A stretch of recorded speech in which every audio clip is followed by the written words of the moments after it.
আসসালামু আলাইকুম রহমতুল্লাহি ওয়া আশা করি সবাই ভালো আছেন। স্ক্রিনে যে ছবিটা দেখতেছেন এই ভাইয়ের ভিডিও নিয়ে আমি কিছু কথা বলবো।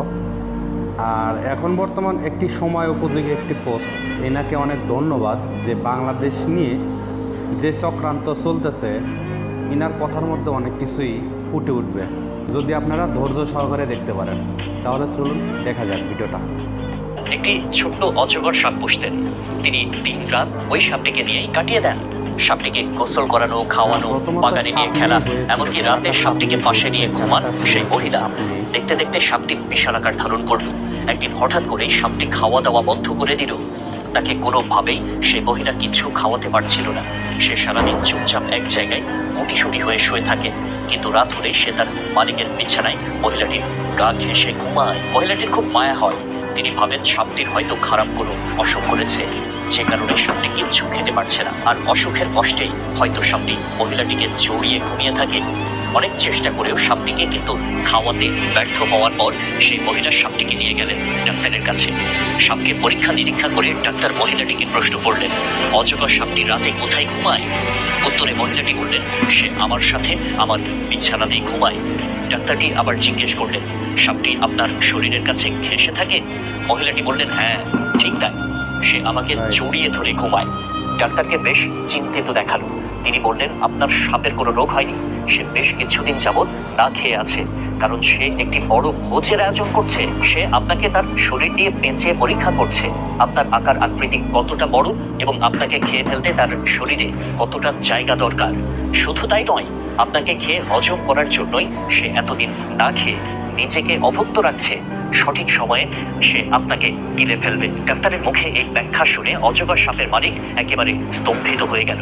তিনি বিশ্বাসই করতে পারছিলেন না। তার জন্য কি অপেক্ষা করছিল? তিনি এই সাপটিকে আদর যত্নে বড় করেছেন, অথচ তিনি ভুলে গিয়েছিলেন মানুষ থেকেও প্রাণী আর কিছুদিন দেরি করলেই হয়তো তিনি তার পোষা অজগরের খাবারে পরিণত হতে পারতেন। গল্পটি থেকে আমরা শিক্ষা পেলাম, কাউকে কখনো অন্ধের মতো বিশ্বাস করবেন না। কেউ আপনাকে জড়িয়ে ধরলেই তাকে আপন মনে করবেন না। কেউ আপনার সাথে হেসে কথা বললেই ভাববেন না যে সে আপনার কোনো বন্ধু হয়ে গেল। বরং মনে রাখবেন, সাপের বিষ দাঁত যে কোনো সময়ে আপনার শরীরে আঘাত হানতে পারে। কাউকে ভালোভাবে না জেনে তাকে নিজের বন্ধু ভাববেন না। বন্ধু নির্বাচনে বিচক্ষণ হন। কে জানে, হয়তো আপনি নিজেই আপনার আশেপাশে অজগর সাপ নিয়ে বসবাস করছেন। সঠিক সময়ে তারাও আপনাকে তাদের আসল রূপ কিন্তু দেখিয়ে দেবে। তাই সতর্ক থাকুন বন্ধু নির্বাচনে।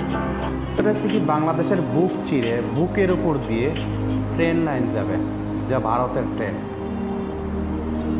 আপনারা হয়তোবা লক্ষ্য করতে পারবেন, ইসরায়েল তাদের কিন্তু নিজস্ব কোনো ভূমি নেই, তারা কিন্তু রিফিউজি।